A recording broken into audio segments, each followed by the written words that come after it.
Hello and welcome to Fueling the Transition, the podcast series from AFRY Management Consulting. My name is Matt Brown. I'm Vice President in the Management Consulting Division at AFRY. I've been working on the energy transition for nearly 30 years. In this series, we talk to people who are working really at the cutting edge of the energy transition, and we deal with the themes of decarbonisation, decentralisation, and digitalisation. In this episode, we were hampered a little bit by COVID situation, so unfortunately the sound quality is not quite as good as usual. Apologies for that. So I'm very pleased today to be saying that we've got Tony Green from National Grid Gas joining us to talk about hydrogen. And Tony is the hydrogen director at National Grid Gas. Hi, Tony. How are you doing? Hi, Matt. Nice to see you. And as ever, on these hydrogen ones, we've got John Williams joining us as well, who looks after our hydrogen expertise cluster. Hi, John. Hello again, Matt. Hi, Tony. So many thanks for joining us, Tony. I start off just by asking if you could explain your role a little bit at National Grid Gas. Yeah, so as you said in the introduction, I'm the Director of Hydrogen. I've been in that role now for almost a couple of years, but actually been focusing on hydrogen for the 2 prior years to that. I joined National Grid 4 years ago now as Head of Engineering and Asset Management, actually. And that was with responsibility for the gas transmission network. And I did this actually after 25 years in consultancy. So an area near and dear to your hearts on the line. I jumped ship and came across, and one of my opening questions really was, where's your 25-year plan? And interestingly, in the gas sector, they don't really have that 25-year plan that we may see in other sectors, like the water sector, for example.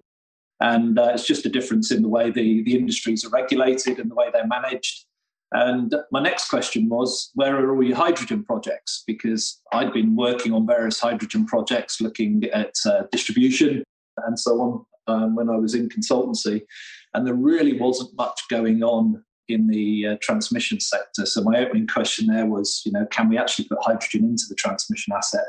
And nobody really knew the answer. So that stimulated the last 4 years' work, basically. And what started off as a question became a full-time role 2 years ago. And now I have a full-time team all working on hydrogen and a whole raft of projects, which I'm sure we can get into a bit later on. So, yeah, it's been quite a journey over the last 4 years to build that whole hydrogen agenda. I guess I know the answer to the question, but I'll just check that the answer to the question, can you put hydrogen in the transmission asset, is yes. Yeah, we're pretty confident we can, and others have already done it. We've still got to prove it here on GB soil, but we've got increasing levels of confidence that it is doable. And even what I would have regarded as the riskier areas, I've been working on potential mitigations to that. And I've discovered another one in the last few weeks, so I can share that with you a bit later on, because it's an area of interest. Have you always been in the energy sector, or you've been working in other sectors as well? I would actually regard myself as probably a bit more of a water engineer historically. So I started life as a civil engineer. I worked in network modelling for many, many years, and that led me through the water sector and into the gas sector. I then specialised in water consulting, then picked up gas consulting, and then did a bit of infrastructure consulting as well. So I would say I'm first and foremost a civil engineer, that I'm then chartered in water, and then I'm chartered in gas. So I've done a bit of both. And these days I've probably spent about 50% of my time across the 2 sectors. Okay. And then in terms of what sort of led you through your career, what your motivations are, I don't know if you could just talk a little bit about that. Probably my motivation is to be innovative. I like looking at the areas that are difficult or problematic, or where I see or sense an opportunity. So that's what really drives me. If somebody says something can't be done, that's probably the thing I like the most, because it gives me something to really chew at and go after. But it's identifying those innovative solutions and seeing them through to delivery is what really excites me. So I've done that in the water sector, looking at a whole raft of different areas through optimization and simulation, right the way through to leakage analysis and so on, and some of the latest asset management techniques. And then I'm now obviously doing the same thing on the gas side of the sector, looking at some of the cutting edge stuff in hydrogen. So I would say it's innovation has probably been my main motivator.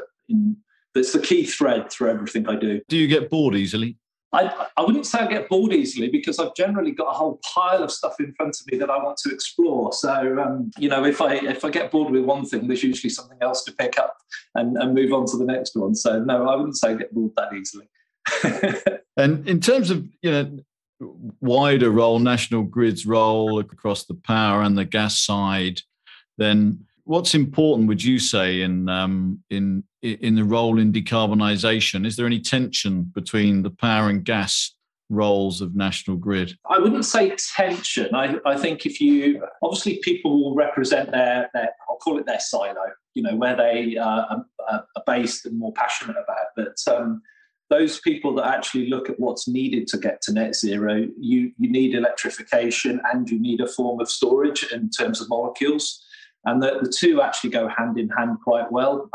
You'll still get what I call in the sector stone throwing, from one side to the other, people being sort of pro one or pro the other. I sit in the middle in the sense of, I think we need all of the above to get to net zero. If you try and go too far one way or too far the other, the cost curve gets quite aggressive. And actually, if you find that nexus point in the middle between gas and electric, that's probably the best solution point. So, yeah, there's probably a little bit of tension. And you see that in policy making, you see it in regulation, you see it in all areas. But I think once you really look at it, it's probably a win-win for both scenarios. And then just on some of the projects, hydrogen projects that National Grid are involved in, I don't know if you could just tell us a little bit about those. Yeah, well, there's probably two major ones that are worth highlighting. The first one is an extension of, can I put hydrogen into the natural gas transmission network? And that project is called FutureGrid. And after 4 years of doing desktop work, last year we submitted to the Networks Innovation Competition, which is run by Ofgem, our regulator, to build FutureGrid. And what we're doing with FutureGrid is decommissioning some of our assets around the UK that we plan to decommission early now in RIIO-2. And then we're going to rebuild them as a test facility.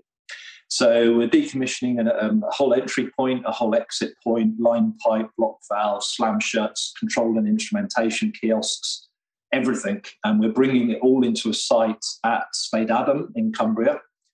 Spade Adam is an RAF base, and in the middle of that, DNV have got a range where they are building a hydrogen infrastructure, and we're going to build on the end of that the transmission network that then links to the distribution network, which then links to the hydrogen houses. So on one site, you'll have beach to meter with FutureGrid at the top end running, first of all, 2% hydrogen, then 20% hydrogen, then all the way up to 100% hydrogen. So it's a big endeavour. There's not a site anywhere like it in the world. And I was on the GERG 60th anniversary conference just last week. And we heard from hydrogen projects all the way around the world, and there's nobody building anything at this scale to really demonstrate that the existing gas network that they've got can take hydrogen all the way to that level. So over the next couple of years, we're going to complete the building of that and then the testing of that. So in 2023, I would hope to be in a position that I've got all of the boxes ticked on, can the assets that we've got today carry hydrogen safely? So that project is proving it can be done. The other big project that I've got underway at the moment is what we're calling Project Union. And Project Union is about developing the hydrogen backbone for the UK. So on the basis we've got 7,500 kilometres of high-pressure gas main today, how do we choose which assets to repurpose in order to create that first backbone that starts off the larger transition? The way we've designed it is to join together the industrial clusters. If you join the industrial clusters together with the major production points that are currently forecast, you end up with about a 2,000 kilometre network. So it's gone through the initial strategy feasibility phase at the moment, and we're now in a transition phase where we are working up what needs to be done before we get to a pre-feed. And there are some big meaty questions. Particularly, how do you maintain resilience in the natural gas network while you are unpicking certain pipelines to convert them to hydrogen. And how do you go through that replumbing process to take an asset down out of natural gas and bring it back up into a hydrogen world? So we're working through, what does that actually look like? How do we do it? How do we actually build the business case around it? And then how do we take that to our regulator to achieve the next round of funding? So Project Union will start most likely up in the north, because the two northern clusters, that being HyNet on Merseyside and East Coast cluster, have got the phase one funding, and the Acorn cluster in Scotland is the reserve cluster. So Project Union will start in the north and then work its way south based on the current funding. So those are the two big ones. We've then got a portfolio of another 30 or so innovation projects that sit behind all of this. And the second one you mentioned, so the idea there is to use existing pipes, but repurpose, the existing pipes so that you can connect up the different sort of hubs. Is that right? Yeah, that's right. And some people will probably be thinking, why on earth don't you just build a new pipe? But a new pipe is around 5 times the cost of repurposing. And although our pipelines may have been in service for 30, 40, even 50 years in some cases, the projected asset life of those going forwards is tens of years into the future. So there's lots of asset life left in that infrastructure. So we don't want to waste that, because you and I as consumers are paying for that already. So if we can convert the asset that we've got, it's a huge saving on that new build cost. Now, we will have to do some new build. At the moment, you're probably looking at about 70% repurposed, 30% new build. That may creep up to 80% repurposed, 20% new build as we get further into it. But you're looking at those sorts of ratios, we think. And that's not just based on our assessment. That's very, very similar to the European hydrogen backbone data that 23 TSOs across Europe have also developed. So that's the average works out at about 70-30 across Europe. So we think we're in the similar sort of range from our perspective. And what determines, Tony, whether you can repurpose the pipe or whether you need a new one? Is it the location, or is it the age, the condition of the pipe? I think at the moment, if we've got a pipe in the area, we would be able to repurpose it. Now, the degree of retrofit will probably come down to the condition of the valves on the route rather than the pipeline itself. But what will drive new build is if we can't maintain resilience on the natural gas network, we will probably have to do new build to create that headspace, that headroom that you need in order to have that resilience. Because what we can't do is dip resilience on the natural gas network as we move across to a hydrogen network. We've got to balance the two. And that's going to be quite a challenge. And we are going to need that new build to just unlock some of the options as we go. So starting in the north, it's probably a bit easier because we've got more parallel lines running north-south. As you come down towards the south, it becomes a bit more challenging because you don't have that, whether it be a parallel pipe or a looped pipe, to be able to split one off for hydrogen service and keep the other on natural gas service, for example. So other countries have got it easier. In other countries like the Netherlands, they've got a high gas network and a low gas network from a quality point of view, and they can split one off to be hydrogen and the other to be natural gas. We don't have those networks on that basis, so we've got to work a little harder to unpick. And presumably then all the repurposed pipes, these are all plastic pipes rather than steel pipes, are they? All of the national transmission network is steel pipe. What about the embrittlement issue that we hear about? You know, you put hydrogen down a steel pipe and it gets brittle and could crack, which we don't want. Yeah, so hydrogen embrittlement is an interesting aspect to talk about, because if you talk to chemical engineers out there, the first thing they'll say is hydrogen embrittlement will occur. If you go and talk to the world's largest hydrogen transmission network in the world, which is on the Gulf Coast in the States, they'll tell you they don't see any hydrogen embrittlement on their asset. Now, it's not a case if they don't see any, but they see very, very, very little occurring. you start to explore what are the reasons behind this. And it largely comes down to the type of hydrogen you're carrying and the conditions you're carrying it in as to whether your pipeline is exposed. And what I think it comes back to, a lot of chemical engineers are used to work in chemical processing plant. It's probably wetter gas. You've got hydrogen in the ionic form. It's more unstable. It gets into the metal lattice framework and it starts to cause you more issues. If you're running a transmission network on nice, clean, dry gas that's in the molecular form, it's much more stable and you don't really see the issue. So those are the fundamentals things. So if you can work on the basis that you can mitigate by those controls, you're part way forward. Now, does that mean I'm not concerned about embrittlement? The answer is no. I am still concerned about embrittlement because if you don't focus on these things, it will come back and bite you. So then you've got to look at what other forms of mitigation can you use to prevent against embrittlement. And there's some really simple ones. For example, pressure cycling on the pipes. Pressure cycling is where we boost the pressure overnight in order to get more gas into the network and you release it during the day. Now, we do that today in the form of line pack, but actually we don't cycle our pipes very much at all here in the UK. So we've got a lot of life left in the asset because we're not cycling. But if you can manage and flatten that pressure in a hydrogen world, you cause less issues. Other companies have looked at oxygen dosing. So if you put around 500 parts per million of oxygen into the supply, it will mitigate against embrittlement. And then the latest things that I'm looking at is actually if you've still got a risk, and the risks are higher on the higher tensile steels, can you actually reline the pipe?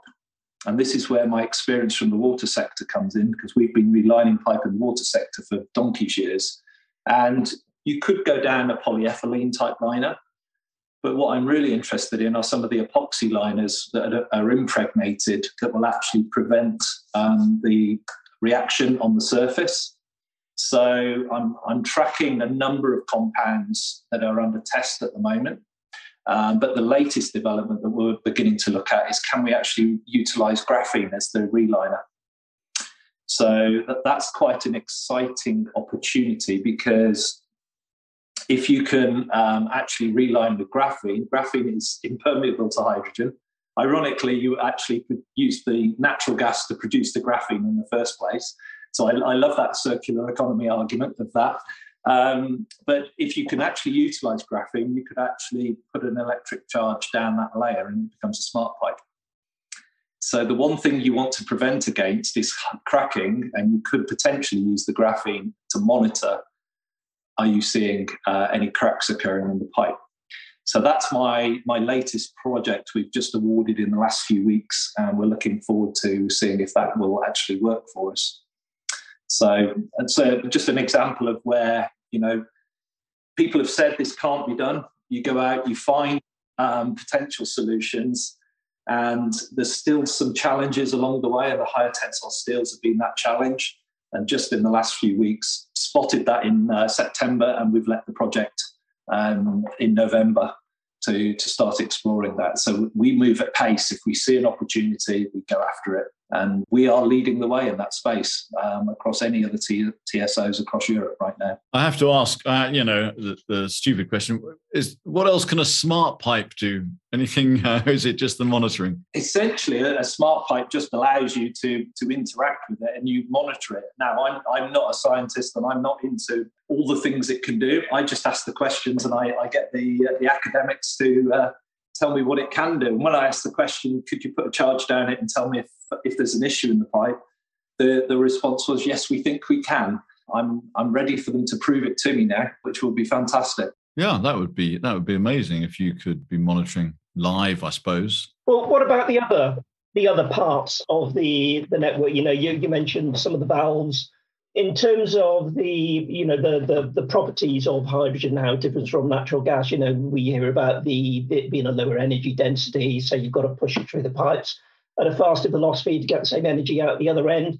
Are there any of those aspects that cause particular challenges when converting to hydrogen? Sort of thinking about when you move over to 100% rather than a 20% blend.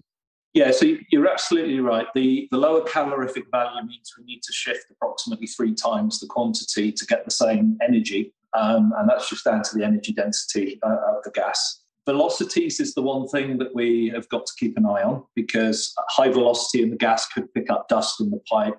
Is it going to cause us additional issues? That's one thing. Probably the main one, though, is compression. And our compressors today could probably cope with, I'll say, 5-10%. Some people are quoting they could even go up to 20 or even 30% with a level of retrofit. That remains to be seen, and we haven't tested that on our assets at this point. But once you go above a decent level of blend, you've got to look at different forms of compression. So the compressor fleet we've got today will need to be replaced in some form. The US system that I referenced earlier is actually working on reciprocating compressors. So relatively high lift, but you've got relatively small displacement. Our network is delivered today mainly using centrifugal compressors. So we're looking at big volumes to move. We've got to explore what type of compression do we need for the national network going forward. And I think it could be a combination.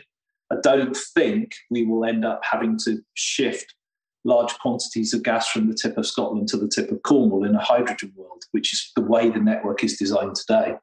And the reason I say that is we'll probably have more distributed hydrogen generation than we see today. So you've got 5 or 6 locations where natural gas comes into the UK network today. Wherever you've got electricity and water, you can generate hydrogen. So this is where it changes almost the role of it. And I've used the term a few times now.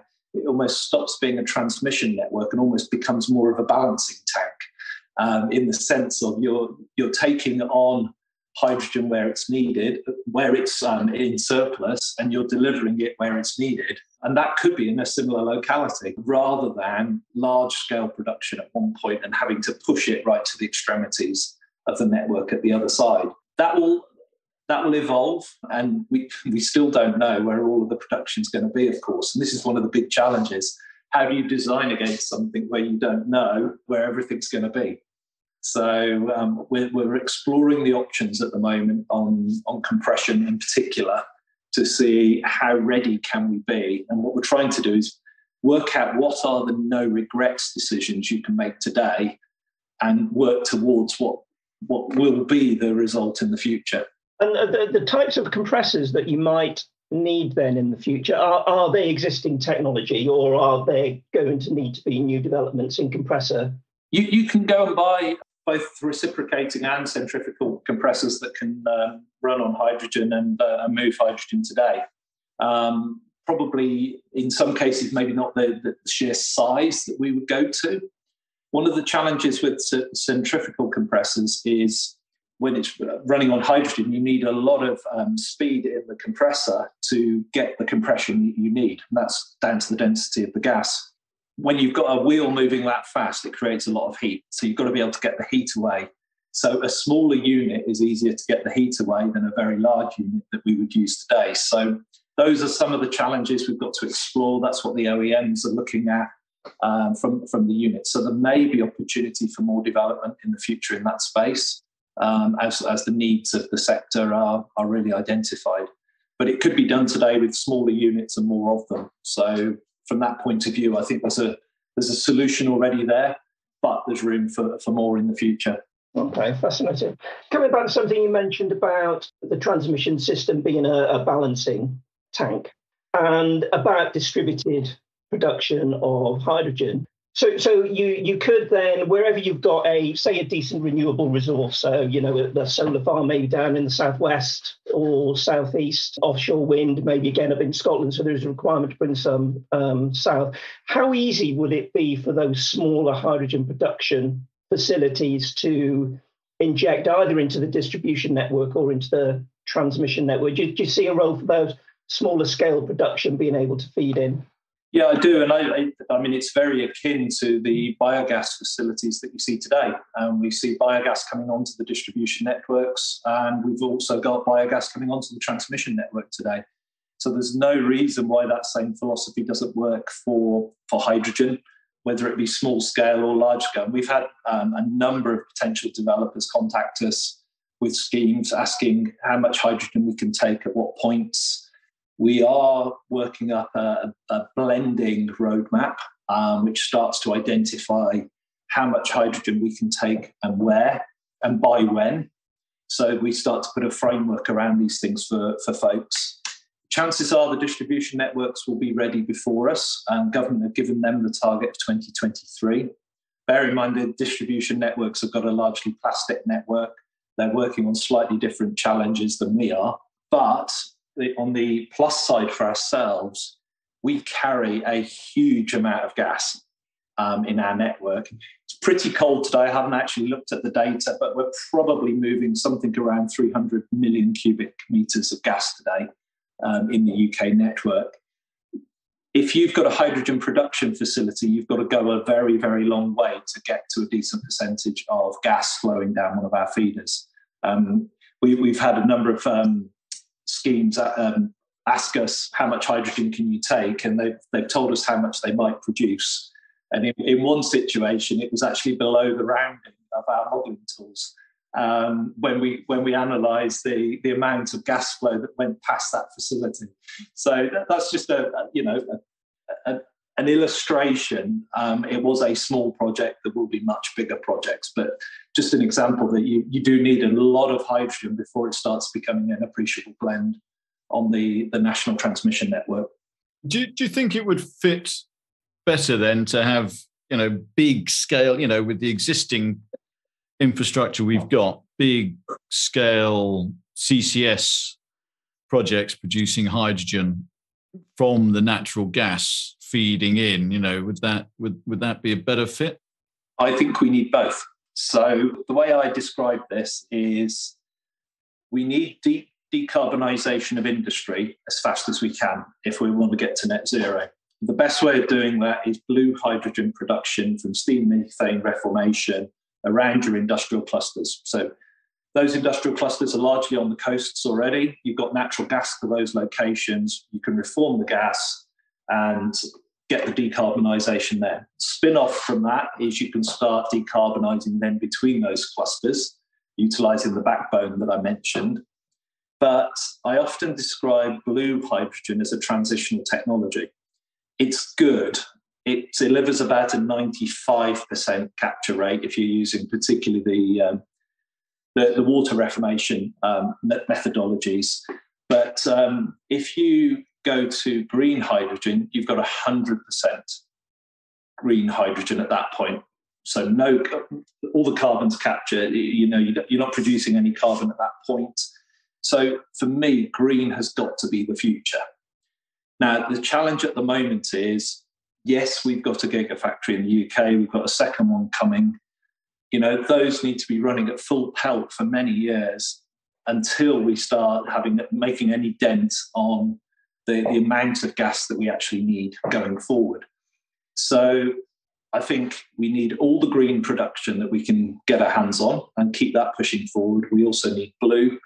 If green can absolutely scale quicker, blue may have a slightly shorter shelf life. Now, I think blue will probably be around for at least 50 years into the future. We've got hundreds of years of gas left on the planet. Why won't we utilise that, especially if we can get that capture rate up from 95 even higher with more innovation? These things will keep innovating. The other area that I think is particularly interesting is the pyrolysis, the so-called turquoise hydrogen. I think that is potentially the dark horse of all of the colours that are out there at the moment, and that could come racing through as another potential winner if they can get to scale. They're very much bench scale at the moment. They're in the labs, getting out of the lab, but we need to go a very, very long way before that's producing more. So, I would start backing the 3 horses almost if we could. Yeah, we've had a few conversations lately with people around almost a desire to exit fossil fuels, that fossil fuels are the bad actor in climate change, and that as a result, you have to go green hydrogen, because otherwise you're just giving fossil fuel companies, oil and gas companies, an option for continuing. It's not how I see the world, because, as you say, if you have a resource and you can make use of it and take the carbon out, then why wouldn't you? Well, why would you not carry on? But I think there is still quite a sense out there of people being quite anti the continuation of fossil fuel in and of itself. Yeah, and if you could go straight to green and achieve it in the timescales, then go for it. But I don't see that ramp up. UK government have said we want 5 gigawatts of hydrogen production by 2030. That needs to be many, many times bigger if we're going to deliver everything by 2050 using green hydrogen. So the Dualtrack approach allows us to deliver volume. We're not putting all of our eggs in one basket. It does allow us potentially to become a net exporter and utilise that expertise that we've got in the industry, both in the offshore oil and gas. So yes, it does reutilise that infrastructure, but it also allows the offshore oil and gas operators to contribute to net zero. Otherwise, what they're going to do is decommission everything, and that's an additional cost to us as well. At least this way, we are utilising that infrastructure going forward to store carbon and play a role. And bear in mind, some of those big oil and gas operators are the ones who are financing the green hydrogen production. So, there's a crossover there and cross-fertilisation. I would say they clearly want to get to green as well. But blue is a gateway, is probably the terminology I would use. We're all, it's a little bit like driving the hybrid cars we drive today. I know my hybrid car that is right next to me right now is not the end state. This is a car I will have for a period of time before I probably have an electric car or I have a hydrogen car. At the moment, it's running on 2 fuels because that's the best technology that's available at the time when I bought that particular vehicle. So, transitional is okay, I think, as long as we know what the end game is. You mentioned pyrolysis just now, and the last podcast we talked about pyrolysis a little bit on the back of the announcement that Centrica made last week about their investment into High Rock. We've done quite a bit of work on pyrolysis, looking at the costs, the benefits. We certainly think it's a very promising technology if it can be scaled up. You probably see lots of other new technologies coming along. Are there any of those that you think are really exciting that you can talk about? Well, the project that I spoke about a few minutes ago, which was the graphene one, that is a pyrolysis technique. They're actually using microwave technology to get to crack the methane and produce the graphene on the back end. And interestingly, they see hydrogen as the byproduct. So, the graphene is what they're really wanting to get their hands on. Hydrogen being a byproduct, that's a spin-off. You've got 2 products that are actually worth something. So that's probably the most exciting one that I've come across in recent times. I'm constantly on the lookout for others. We've got an area of work, particularly, we talked earlier about blending. I'm very interested in deblending as well. And how do we use membrane technology in order to deblend, aid the transition? So if we've got a blend of hydrogen running down through the network, how can I either stop hydrogen going any further, or how can I just take hydrogen from that point on? Those are the 2 things I would like to be able to do. I'd like to be able to do it in a modular way. So there's a number of developments in that space. I'm all ears if any people listening to this have got other ways of doing it and are aware of any technology in that space, because we are spinning up other innovation work that's looking at that. So, how do we handle hydrogen? How do we control it? These are all things that are on my innovation agenda. And bear in mind, we have innovation funds from Ofgem, our regulator, that we have to facilitate innovation projects going forward. So hence I'm all ears. If people have got good ideas on the back of this, I would encourage them to get in touch, please. Yeah, excellent. Just kind of shifting the conversation a little bit. You mentioned Ofgem and the innovation funding. To ask a blunt question, this all sounds really expensive. Who's going to pay for it? Ultimately, we as consumers have got to pay, haven't we? Because, ultimately there's nobody else that will pay for net zero. There's no secret sovereign wealth fund that is going to rock up and pay for net zero, so it's all covered. What we've got to do is ensure that it's a fair transition, that certain groups or certain people or certain families are not disproportionately nailed with the costs. So what government have got to do is work out how do you facilitate that transition and do so fairly. It can't be that the rich get richer out of this and you leave the poor behind. So from that point of view, we've got to work out, does it work best through the customer bill? Does it work out best through a level of general taxation? Is it a combination of the two that's needed? And we don't have all those answers. And you'll see that government are consulting on many of these aspects at the moment as to what is the right sort of framework that needs to sit behind hydrogen production, behind the transmission, the use. And you've got to do that then in the context of everything that's needed for electrification and balance everything out. So it's not an easy task by any stretch, but the simple answer is, at the end of the day, we've got to pay for it somehow, or we pass the cost down to our kids. And I don't think that's particularly fair. We've got to figure out a way that is fair. And if we do it, with our eyes open and we keep on innovating, I think we can get that cost down as we go. I think there's lots of opportunity to work through this. It will create investment opportunities for organisations that will benefit from it. That's going to lower the cost again.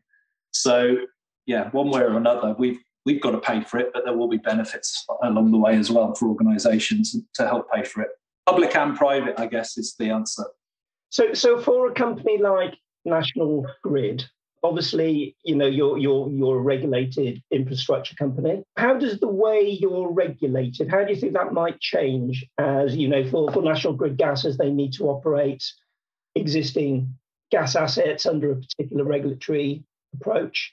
Does that regulatory approach need to change for hydrogen, considering the investment you need, the trials you need, the way that you then pay for that? Does that change?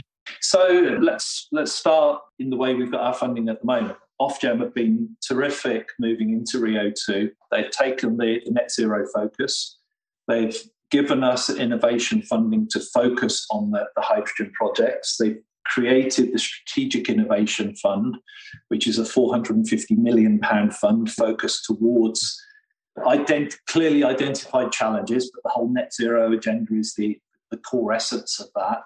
They've also given us a batch of funding to facilitate net zero projects, and they've created 2 net zero reopeners, one for smaller projects, one for much bigger construction-oriented projects.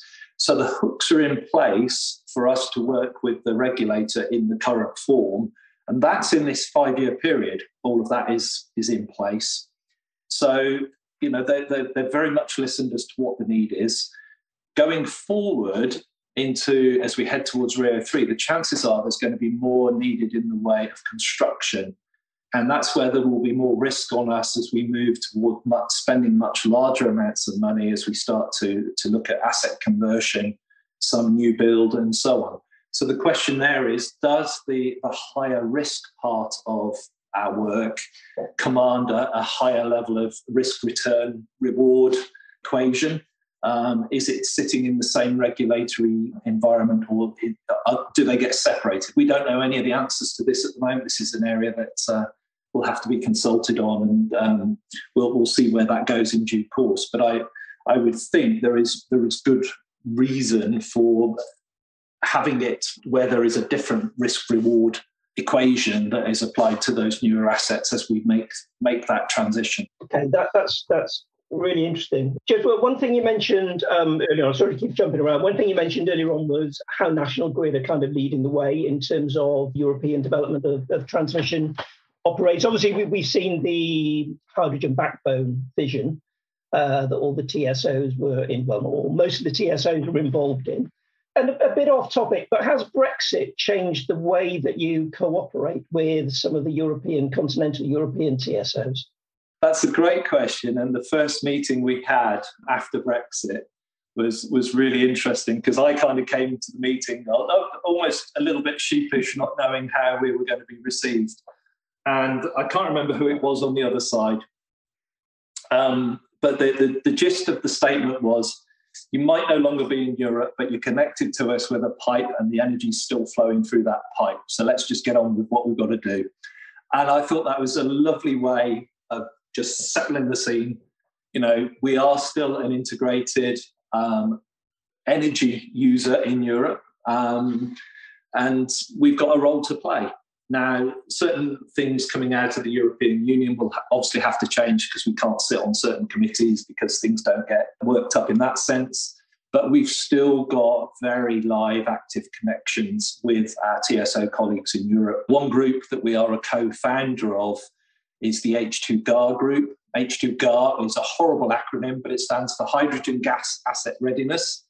And that is 7 TSOs, of which there is, I'm going to try and remember them all now, Snam, Fluxys, GRT Gas, Energas, Open Grid Europe, ourselves, and there's one other I've just forgotten. Off my head, I can't think who it is. It will come back to me in a minute. Gazuni. Those are the 7. So we've got 6 working groups and a steerco that sits above all of that. We've got people working together all the time.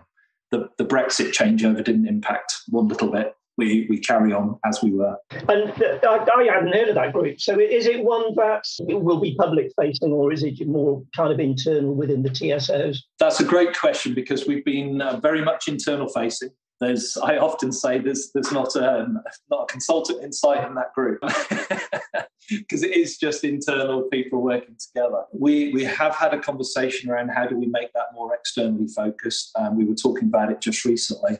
I think you'll start to see us doing a few more publications, and you'll start to see us probably doing some external webinars where we will tell people what we're doing and what we found and what the next challenges are. Because we've got to a level of maturity that we've now got others wanting to join us.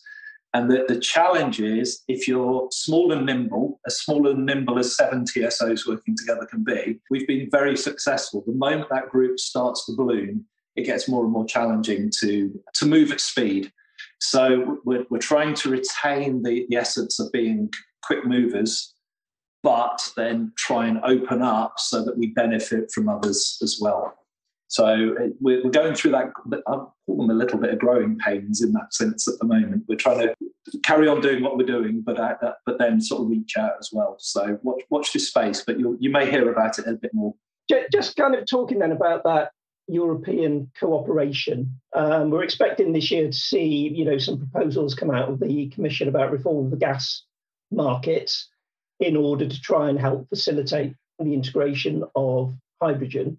Are you still kind of involved in those debates? Because obviously, we are now separate, but we're still integrated, as you said. So anything that happens continental Europe by the Commission will affect us. Probably not as integrated into them as we were, but we are still monitoring. So the Net Zero Policy Manager reports into myself. He'll be keeping an eye on all of the gas package coming out of Europe and what that means. Because clearly we are on the receiving end of whatever comes through the interconnectors. And maybe in the future, they'll be on the receiving end of what we send down the interconnectors. So, because I think things will change as we go forward. We've got to make sure that we are tied into the overall hydrogen transition as they go and we go. And what we can't forget in all of this is we think of Europe as being those guys across the channel. We've also got colleagues across the Irish Sea who receive the majority of their gas from us. So even though we do not sit in Europe, we connect Europe back together with the pipework. So our Irish colleagues are very much interconnected with us through the interconnectors that run out of Moffat in Scotland. We are having regular conversations with them as well to make sure that we're aligned in what we're doing. And with those interconnectors, I've done a lot of work in the gas markets in Ireland over the years. So it's always and it was partly why I was leading you to ask you about Ireland actually.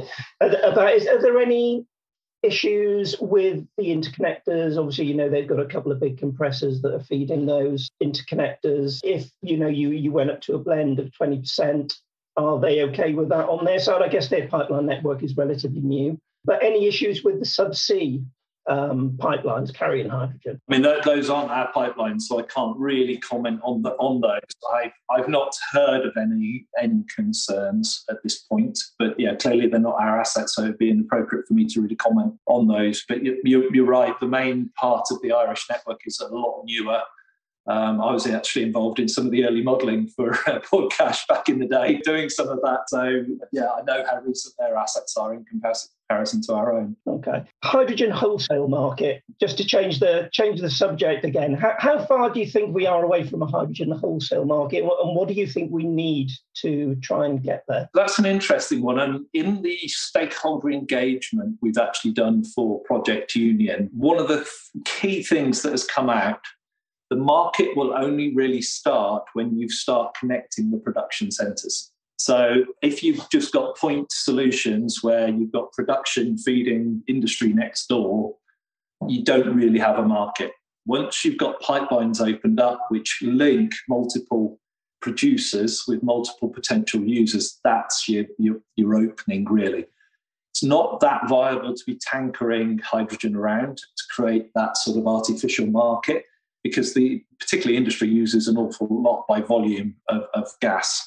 So it's really when that pipework opens up. So one of the key things is that you'll only see a liquid market really opening up once the backbone opens up and you start creating more linkages into that. So from a dates point of view, we want to start building Project Union towards the back end of this decade from 26 onwards, with a view to completing it in the early 2030s. So I appreciate that's a very big window, but we are talking very big infrastructure projects here, and we're just going through the planning phases at the moment. So back end of the 20s, early 30s would be my sort of initial estimate, really, for that sort of thing. And do you think we can copy and paste the gas market rules for hydrogen market? I think we can probably learn a lot. There may be some differences. I'm not an expert on the gas market from that point of view, so I'd have to leave that to my colleagues that know more as to what needs to be changed as we go, if anything. Okay, so Tony, we've talked a bit about the industrial clusters being developed in the UK, but one of the other areas that we see being talked about a lot for hydrogen is its use in the power sector, whether that's for providing storage, flexibility of electrolyzers to the grid, etc. What's your view from National Grid's perspective on the use of hydrogen in the wider power sector? I think what you've got to think about here is that there's a view that electrification will play a much bigger role in the future, and that the wind will predominantly provide, or the sun will provide our energy going forward. That's absolutely fine until the wind doesn't blow and the sun doesn't shine. We've had a couple of examples this year where I think it was April, we had 19 days of low wind and 9 days of no wind. And then I think most of August was a very low wind month, becomes quite a challenge. And this is where hydrogen is a perfect bedfellow to electrification in that sense, because we can actually store the molecule. So where we've got excess wind, we can utilise that to produce hydrogen. We can then put that into storage. Now, whether that is the shortest term storage or whether it's the longer term storage, we know that Centrica are looking at reopening Rough at the moment. We could have some really big strategic stores available for us. That means we've then got something we can bring back when the sun isn't shining and the wind's not blowing, and we can dispatch the electricity that we need and keep the lights on. So from that point of view, I think it's got a role. At some days you can get 40, 50% gas-fired generation in the country. I think, some of that could carry on, but it's as we build out more and more wind, hopefully we are using that sort of less frequency, and it's there as more of a backup when it's really needed. So I think that's probably the key approach, is just getting that right balance between the two. And making sure that we can actually keep the lights on when that's required. And those could be bigger units, or they could be smaller units that are more distributed as well, from smaller scale production. Okay, and what about kind of flexibility services? We've got some colleagues that are doing a lot of work looking at flexibility in general and how power grids access that flexibility in the future. And, it could be through having a mass EV charging network with smart charging, so you can use the EVs as a battery. But also something we've talked about a little bit is about electrolyzers with a very fast response time, offering grid services back to the ESO. Is that something you think there's going to be good value in? Absolutely. I mean, electrolyzers will use an awful lot of electricity when you want them to and convert that to molecules. Equally, if you need that energy elsewhere, being able to shut them off and use that energy elsewhere, that would be fantastic to be able to do that. And it gives you that increased flexibility. It also means that you're not constraining electricity production. The worst thing is seeing turbines turned off and solar farms turned off because we don't need or can't use the electricity at the time. So I think, bringing together a market that is more flexible is the key, and avoiding those constraints, I think, would be fantastic. And, that's ultimately a vision of the future, isn't it? If we can get one working with the other and interacting, and it become effectively one power network. So we are talking energy in the entirety, whether we're talking electrons or molecules, it shouldn't matter. At the moment, we are two separate networks quite clearly, and we need to try and bring that together if we can. In terms of what we need to do in the next 12 months then, Tony, what are the key things we need to get on with? Getting on with it, I think, is the key thing. We've got, I think, still some ongoing challenge in the sense of policy direction, regulation, and that, I'll call it the ticket to trade, in the sense of being able to get on with it. So we still need government to keep pushing forward the whole policy agenda, in the sense of hydrogen's happening, this is needed. So we talked earlier about Project Union, getting to some of the specifics of the key strategic projects that are needed to deliver net zero. So Project Union is key, we believe, in that. We still need government to put the backing into that so that then our regulator can get the funding in place for us to move forward. So that's really high on my agenda over the next few months, in this next year, in order to facilitate that tripartite sort of conversation so that we can move forward. Because we've got to be doing the pre-feed and the feed work over the next few years. Because you can't, what I call, kick the can down the road and just make a decision in 5 years' time or 10 years' time, because you hit a point of being too late.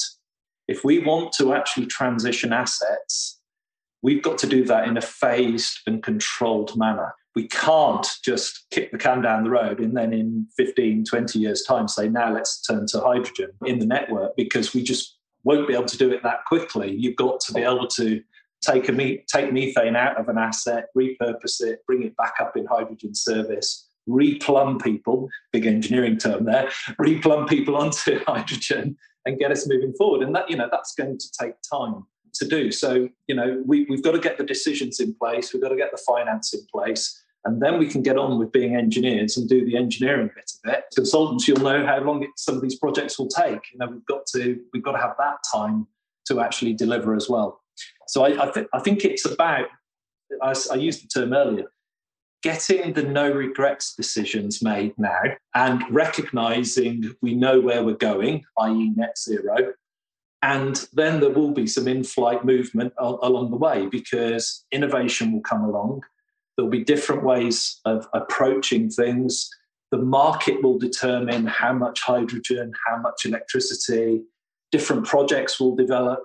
So recognising that change will come along the way, but as long as we know the general direction we're going, we can then keep on that trajectory and adapt and adopt as we go.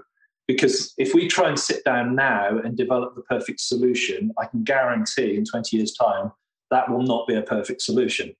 We've got to evolve as we go. So work out what we can make a decision on now, which is no regrets, and then stepping stone at a time, work our way to 2050 and adapt the best that we can along the way. So lots to do. It's going to keep me entertained. I can keep on innovating, I think, all the way to 2050. So if we go back to what I said at the head of the call, that's going to keep me happy going forward. Yeah, lots to do, as you say, and in the immediate future and carrying on for some years. Sounds like there's quite some challenges to overcome. And I've really enjoyed, Tony, our conversation today. I've learned quite a few things as we've talked. It's been really very interesting, fascinating discussion. And I'd like to thank also John as well. But first of all, Tony, thanks very much for joining us. My pleasure. Nice to see you. And thank you again, John, for steering us through. A pleasure as always. Thanks very much for listening, and please subscribe for future episodes of Fueling the Transition.